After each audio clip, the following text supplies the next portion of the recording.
The ultrasound gel was cold.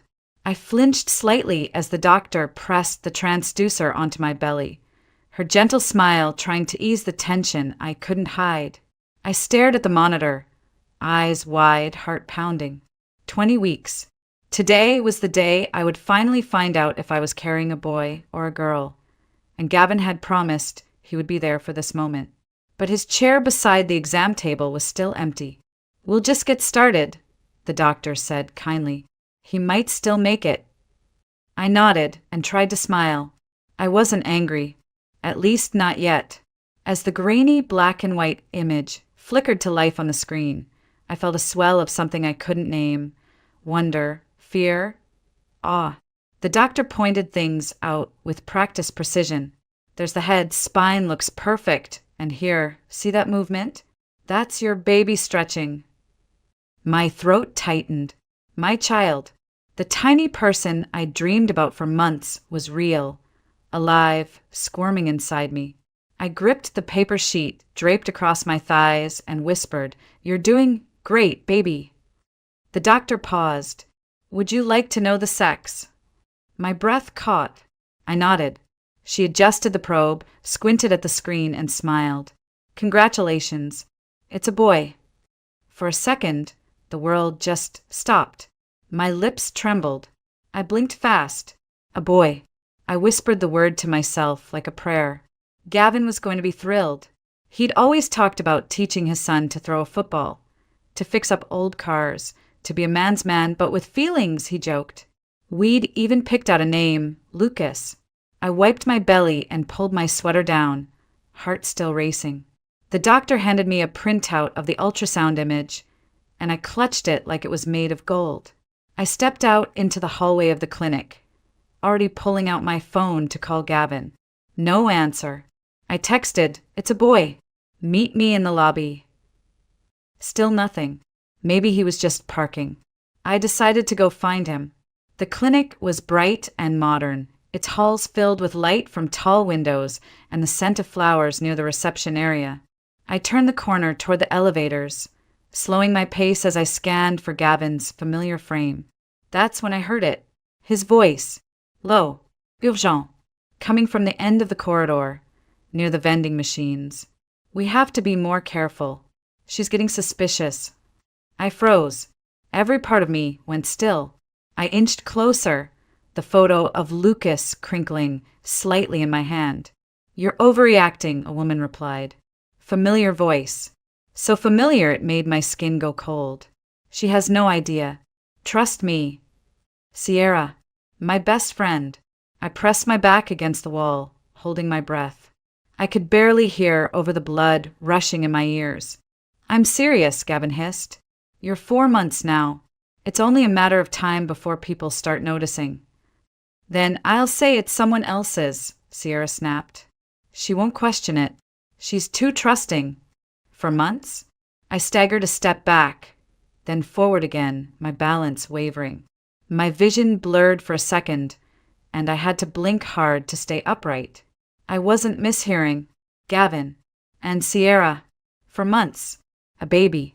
I clutched my stomach protectively, shielding Lucas as if my body could keep him safe from words. "She'll figure it out eventually," Gavin said. "She's not stupid." "I'll tell her I've been seeing someone else," Sierra muttered. "She'll believe it. She always believes what people tell her." My knees buckled. I crouched against the wall, the cold towel pressing against my spine. My heart beat so fast it felt like it might burst. Betrayal doesn't come in one sharp blow. It bleeds into you, quietly, relentlessly, until it fills every space inside you with ache. They were still talking, making plans, like I didn't exist, like I was just a hurdle in their perfect little story. "I'll take care of the baby," Sierra said, her voice soft now. "You just help financially. She doesn't have to know anything." A sob rose in my throat. I swallowed it down. I looked down at the ultrasound picture in my hand. Lucas, my baby boy, and Gavin was going to have another child. With her. I didn't cry. Not yet. I stood up, fixed my hair, and walked around the corner.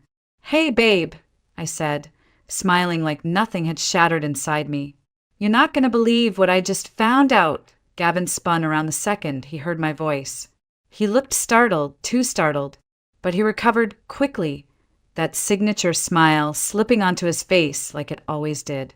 "There you are," he said, striding toward me as if nothing was wrong. "I was just looking for you." "Were you?" I asked lightly. My voice didn't crack. It didn't rise or shake. It was smooth, controlled, rehearsed, even though none of this had been in any script I'd ever imagined for my life. Sierra stood a few feet behind him, her expression unreadable. She didn't say a word, just offered me a tight, plastic smile and quickly walked away down the hall. Gavin didn't watch her leave.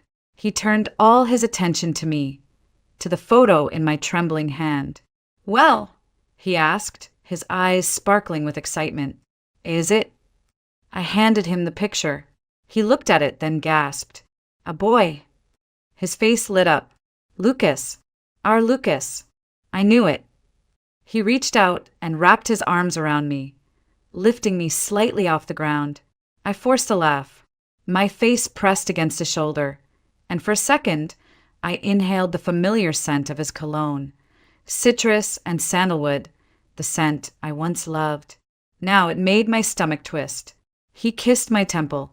"You okay?" he asked, pulling back to study my face.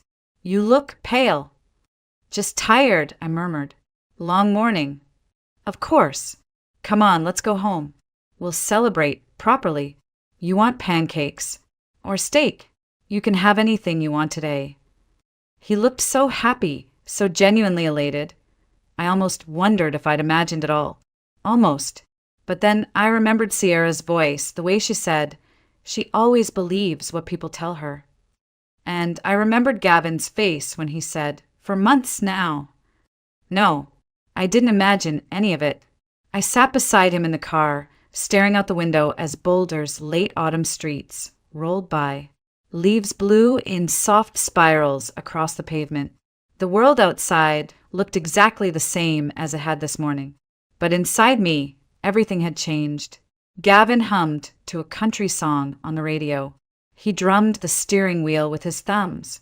He talked about baby names, baby clothes, soccer games, birthday parties, the kind of stroller he wanted to buy. I didn't respond. I just smiled when I had to, nodded when he asked if Lucas still felt right, gave a quiet when he asked if we should tell our parents tonight. When we pulled into the driveway of our home, a cozy 3-bedroom tucked into a quiet neighborhood just outside town, I realized I didn't want to go inside. That house used to feel like a dream.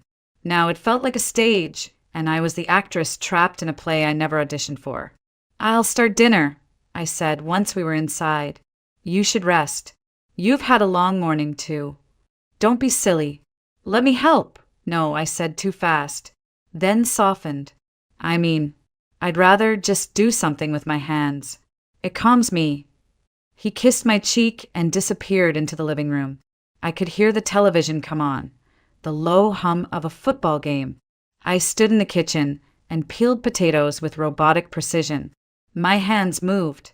My brain spun. For months. Sierra was 4 months along. I got pregnant in September, which meant she had conceived in July or early August. I counted backward, lips moving silently. The weekend, Gavin had gone back into town from the lake house. He said it was because he forgot to submit something urgent for work.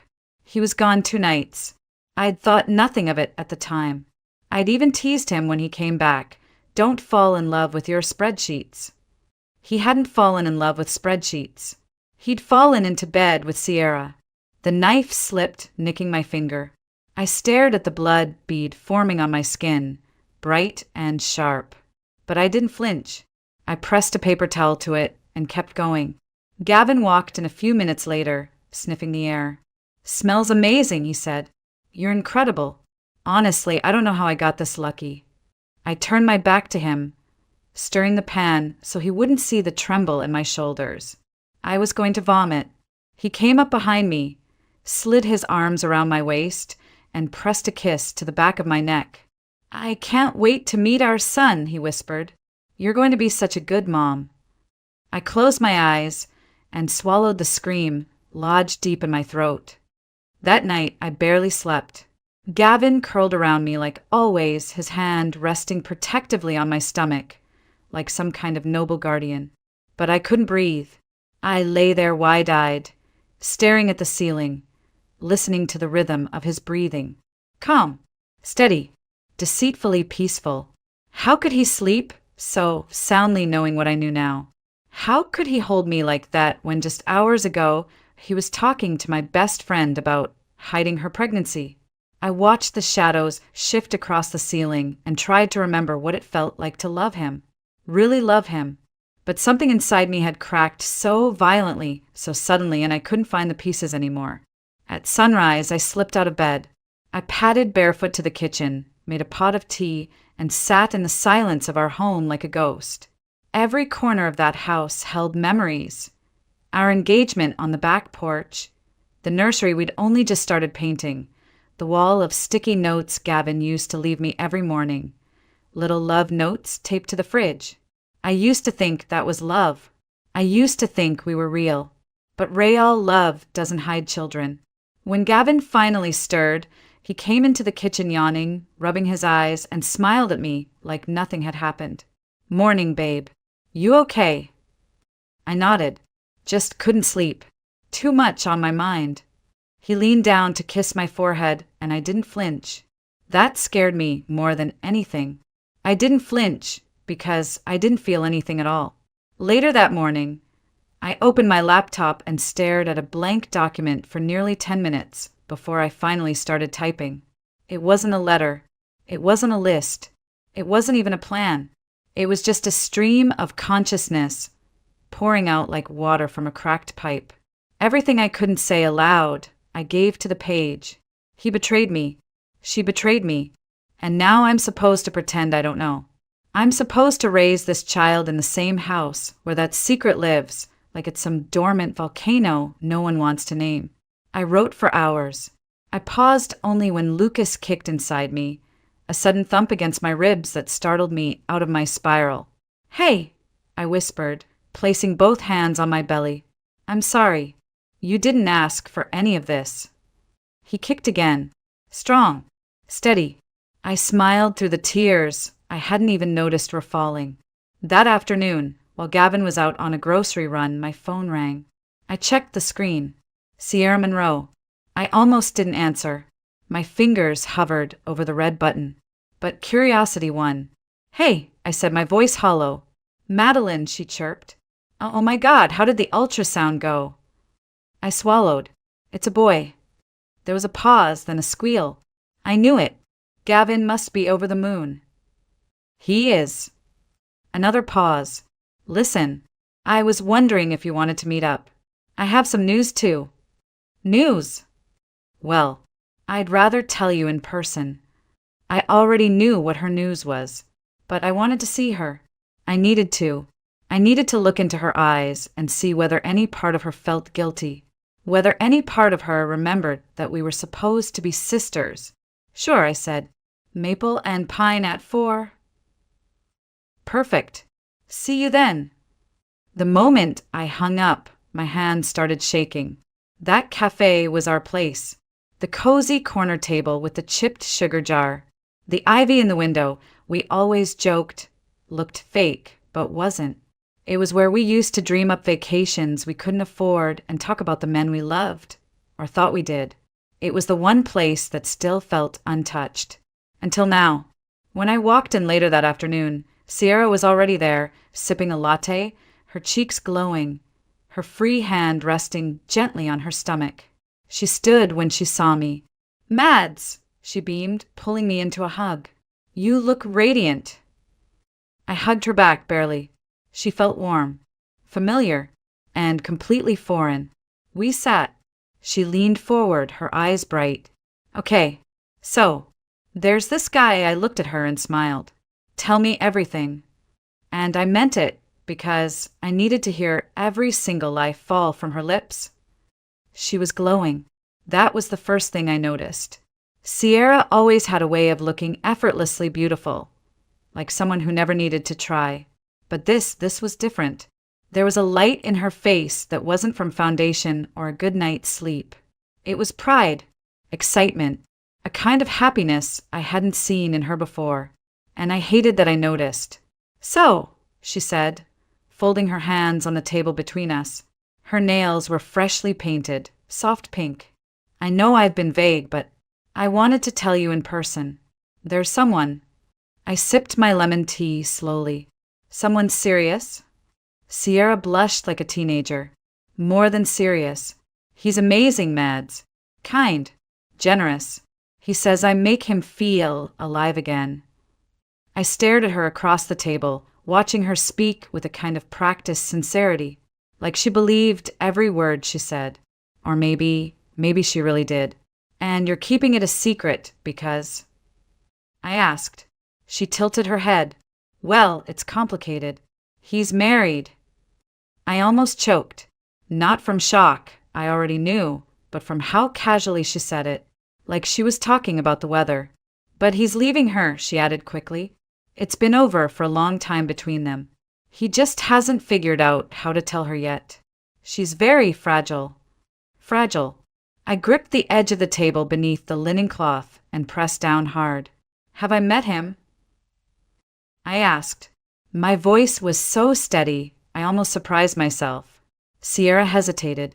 "Maybe. But I promise not to say anything until things are more official." "Official?" I repeated. She smiled dreamy. "He wants to marry me, Madeline. We're going to be a family." My stomach turned.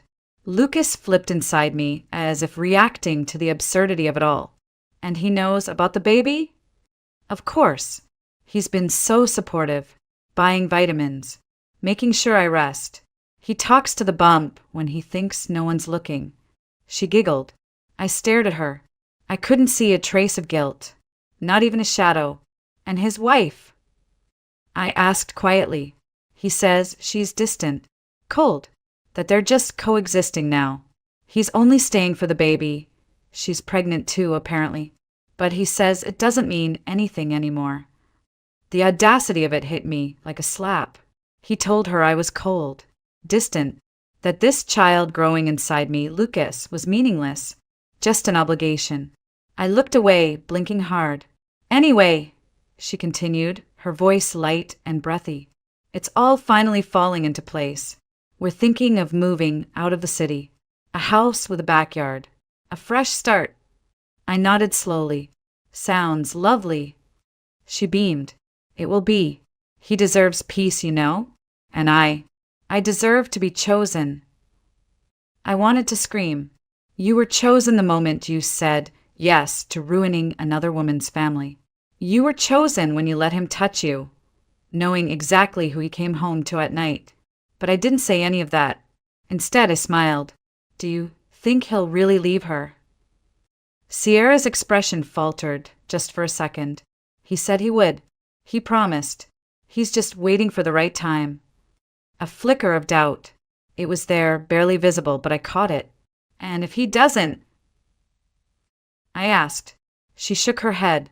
"He will. I know him." I set my cup down. "I hope, for your sake, that you're right."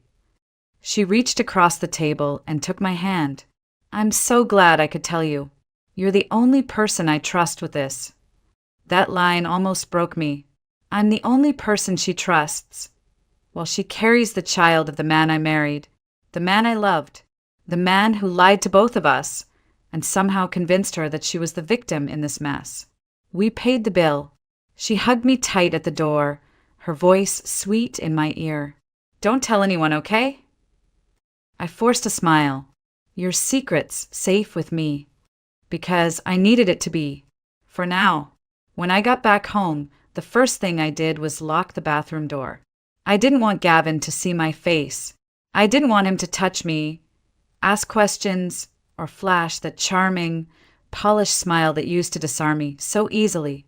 I needed silence, and space, and time to breathe without choking on all the lies I had just swallowed over coffee and lemon tea.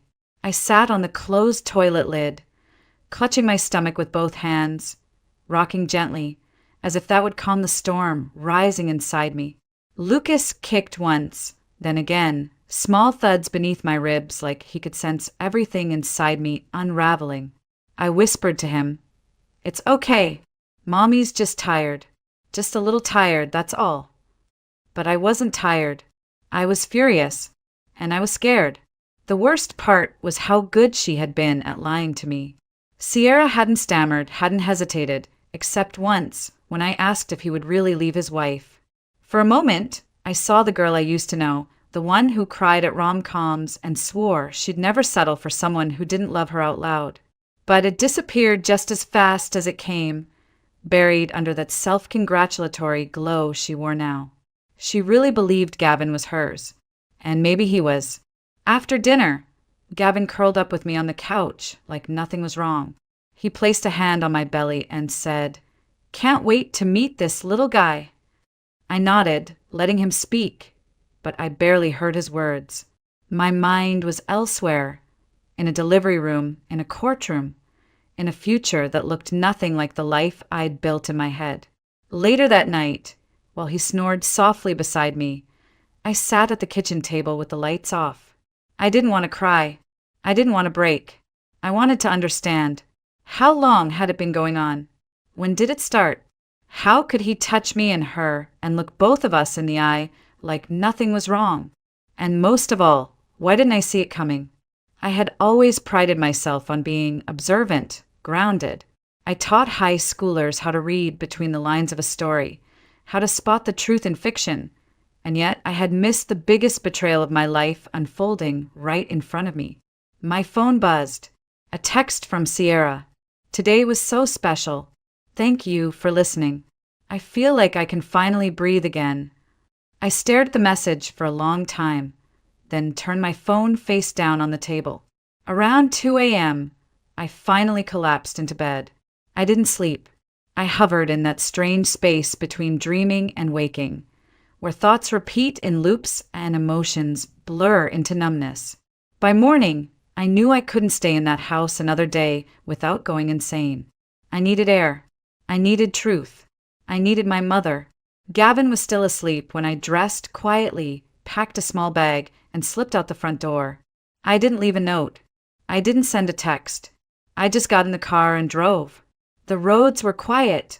The trees lining the highway dipped in gold and orange. Fall was fading fast, and winter would be here soon. I drove through the suburbs, past the park where Gavin and I used to walk our dog before she passed, past the bookstore where Sierra and I once spent an entire Saturday arguing about whether romance novels deserved literary respect. I arrived at my parents' house just after 9 a.m. My childhood home looked exactly the same, quaint, warm, and steady. There were mums on the porch and a small wooden sign by the door that read, "Home is where your story begins." I knocked once, then opened the door with the spare key still hidden under the frog statue. My mom was in the kitchen, pulling a tray of muffins from the oven. She turned, saw my face, and froze. "Madeline," she said softly. "Sweetheart, what's wrong?" That was all it took. My lips parted, but no sound came out. Just tears. Endless, silent, bitter tears. She rushed forward, wrapping me in her arms. "I'm here," she whispered. "Whatever it is, we'll face it together." And for the first time in weeks, I let myself fall apart. My mother didn't ask anything right away.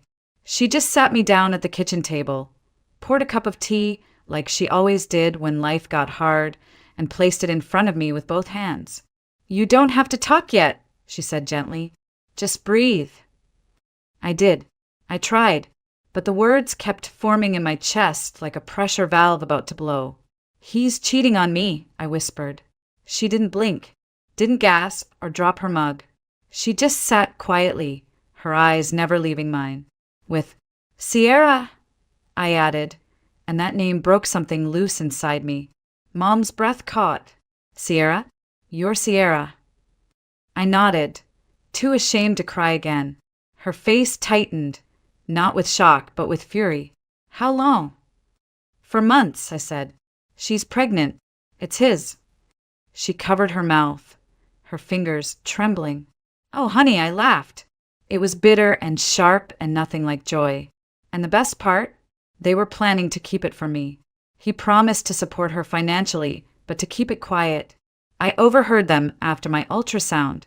I was about to tell him he's having a son, and he was around the corner telling my best friend how to lie to me. Silence swallowed the room. The only sound was the hum of the refrigerator and the tick of the old wall clock above the window. Then Mom said, "Did you tell him you know?" I shook my head. Not yet. I didn't trust myself. I was afraid of what I'd say or do. So I came here. I needed to feel sane again. She reached for my hand and held it tight. "You are sane," she said firmly. "You're grounded and brave and good. That man, he doesn't deserve you." I didn't answer. From the living room, I heard the front door creak open. My dad's footsteps were unmistakable. Slow, steady, deliberate. He stepped into the kitchen a few moments later, newspaper tucked under his arm, reading glasses still perched on his nose. He took one look at me and frowned. What happened? My mom stood, walked over to him, and whispered something in his ear. His jaw tensed. His eyes flicked toward me, then back to the wall behind me like he was fighting the urge to punch something. "He did what?" he said, voice low. "Dad, please don't what? Be angry?" "Because I am." I stood up, shaky on my feet. I didn't come here to make it worse. I just didn't know where else to go. "You came to the right place," he said. "You're not alone in this. You never were." I sank back into the chair, exhausted in a way that sleep wouldn't fix. "I don't even know what to do," I whispered. "Should I leave him? Should I confront him? Should I wait until the baby's born? What if Lucas grows up without a father?" My mom looked at me with eyes that had seen so much. "That man made his choices, Madeline. Your job is to protect yourself and your son. Nothing else matters right now." Dad added, "If you stay, you're telling him that what he did was survivable, that your love is elastic enough to stretch around betrayal. Is that the kind of marriage you want your son to learn from?" I stared down at my tea. No, it wasn't, but I wasn't ready to say it aloud yet. Mom must have sensed my hesitation because she stood and said softly, "You don't have to make any decisions tonight. Rest. Eat something. Let yourself breathe." She cooked me soup, potato, and leek, my favorite since I was 10. And we sat at the table like we used to after school when I would tell her about drama club or the girls who gossiped too loud in class. Only now the drama was mine. That night, I slept in my childhood bed. The same comforter, the same posters on the wall, the same creaky floorboard by the closet.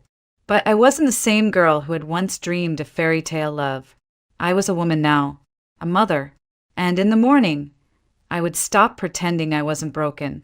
Because sometimes being broken is exactly what helps you see the cracks in everyone else. I drove back home the next day with a knot in my stomach and a storm under my skin. My hands gripped the steering wheel tighter with every mile that brought me closer to him, to the man who had smiled at me while betraying me in the most intimate way. I'd rehearsed 100 different versions of what I would say, but none of them felt right. The only thing I knew was this: I wouldn't lie anymore. I wouldn't smile through pain. I wouldn't protect his comfort at the cost of my truth.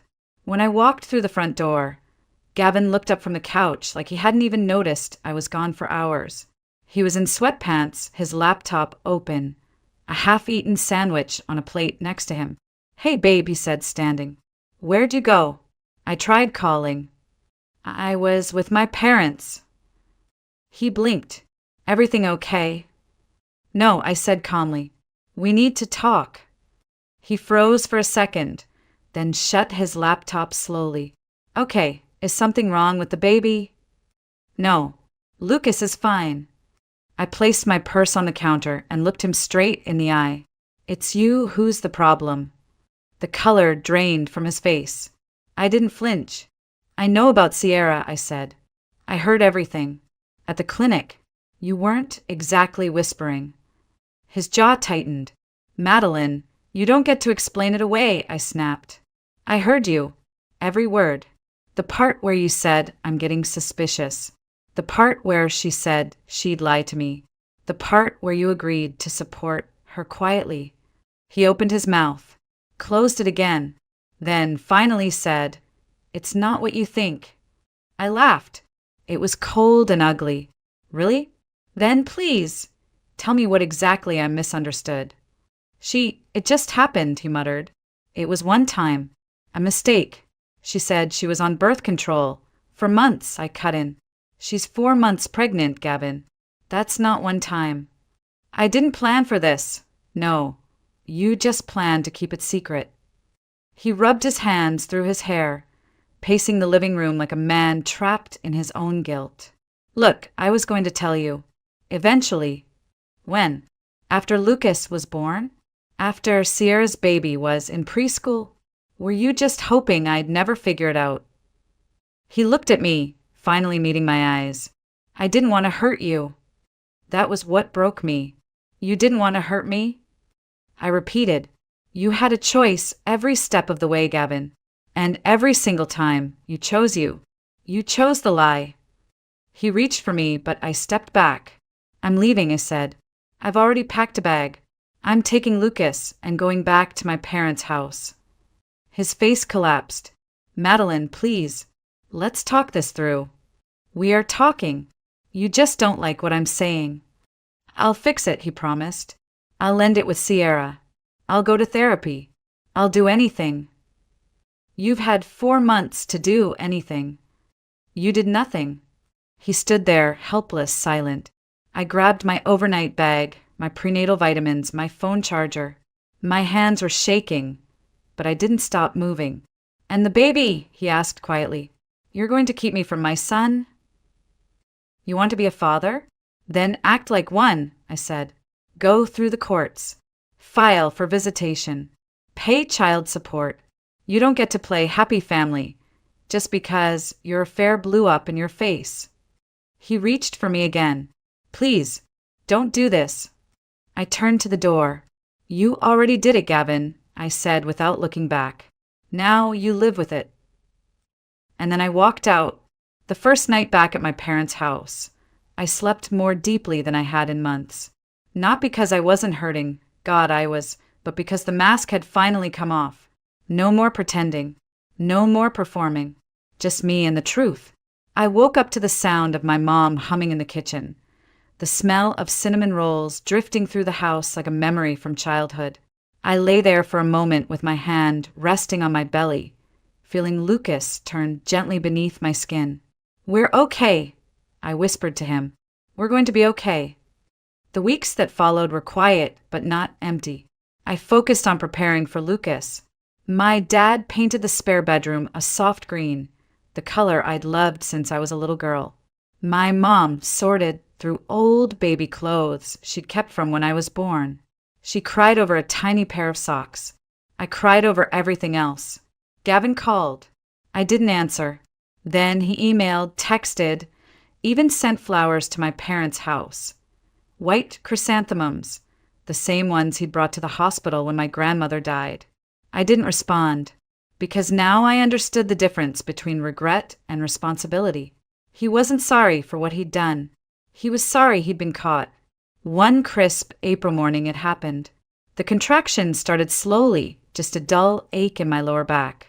I wasn't sure at first, but then they became rhythmic, persistent, undeniable. I woke my mom, and within minutes, the house was moving like a well-oiled machine. Hospital bag, phone charger, snacks, insurance cards. My dad warmed up the car, and we were off. The ride to the hospital was a blur. I remember gripping the armrest during every bump in the road, the sun rising pink and gold over the mountains, my mom holding my hand as I breathed through the pain.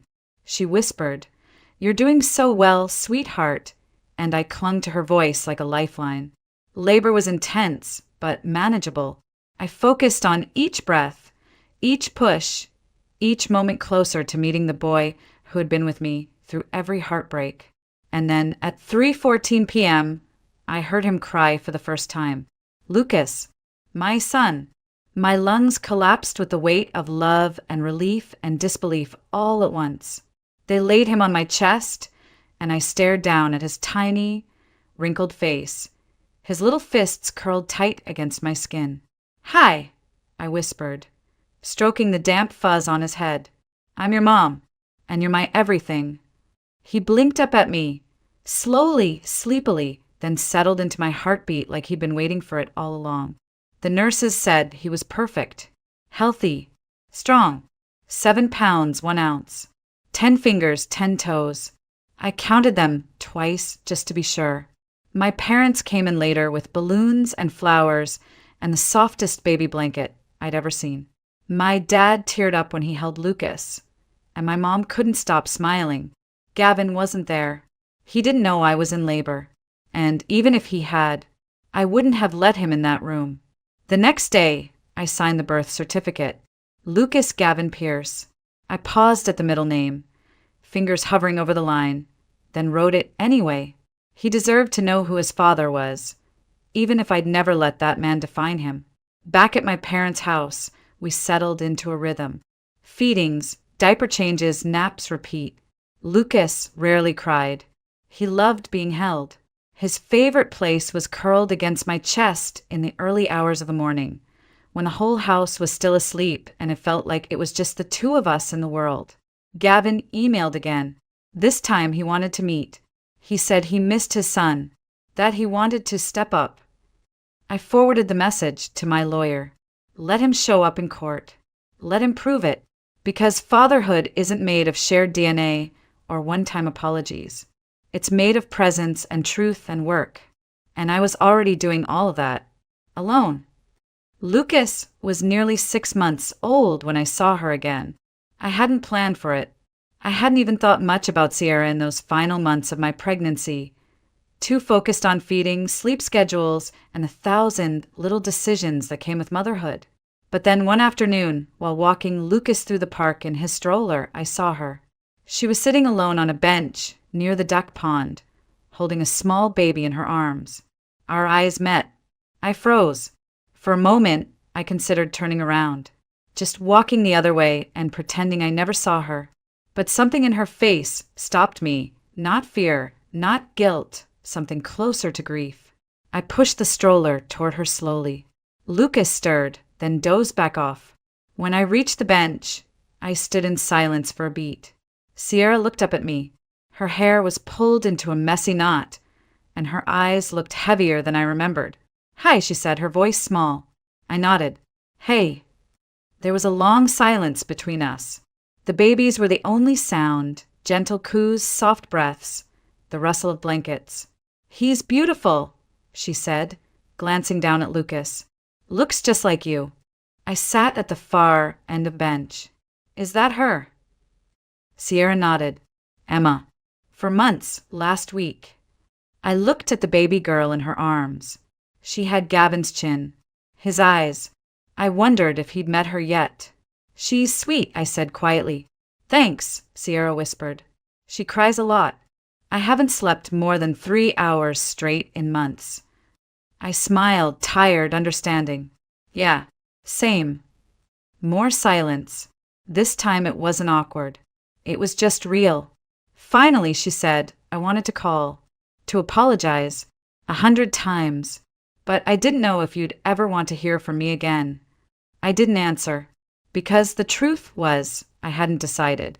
"I was stupid," she continued, her voice cracking. "I thought he loved me. I don't know what I thought. He told me everything I wanted to hear, and I believed him." "That makes 2 of us," I said. She looked at me then, really looked. "He left us," she whispered, "a month after she was born. Said he needed to focus on rebuilding his life. I haven't heard from him since." I didn't feel satisfaction. Not really. What I felt was tired, heavy, like her words had taken me back to the day I left him and everything I'd carried since. "I'm sorry," she said. "Not just for that. For all of it. For betraying you. For thinking I was different." I studied her for a long moment. Her shoulders were slumped. Her hands trembled slightly as she rocked the baby. She didn't look like a rival. She didn't look like the girl who once wore matching bracelets with me in college, who helped me choose my wedding shoes. She looked like a mother.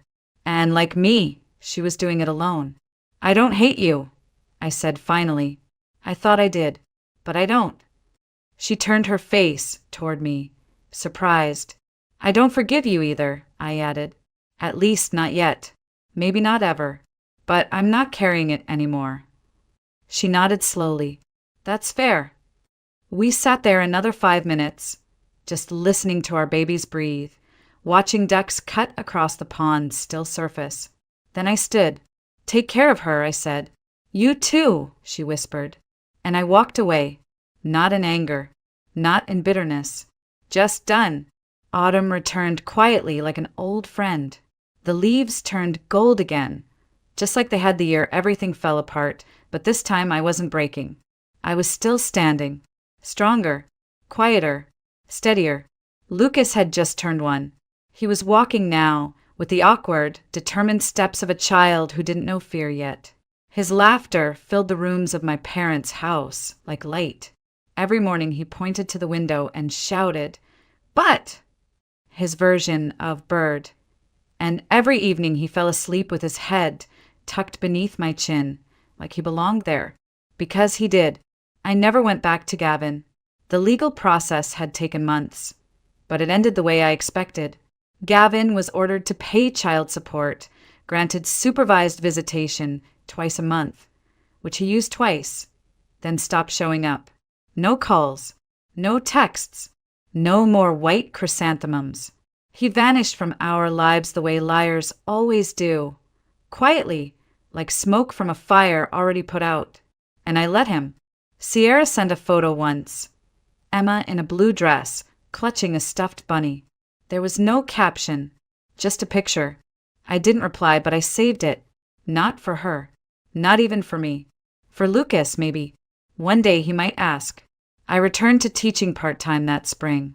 My mother watched Lucas while I stood in front of bright-eyed teenagers and taught them how to read between the lines, how to spot truth inside fiction. The irony wasn't lost on me, but more than that, it helped me breathe again. I wasn't just a mother or a daughter or a woman who had been betrayed. I was Madeline, a teacher, a survivor, a whole person.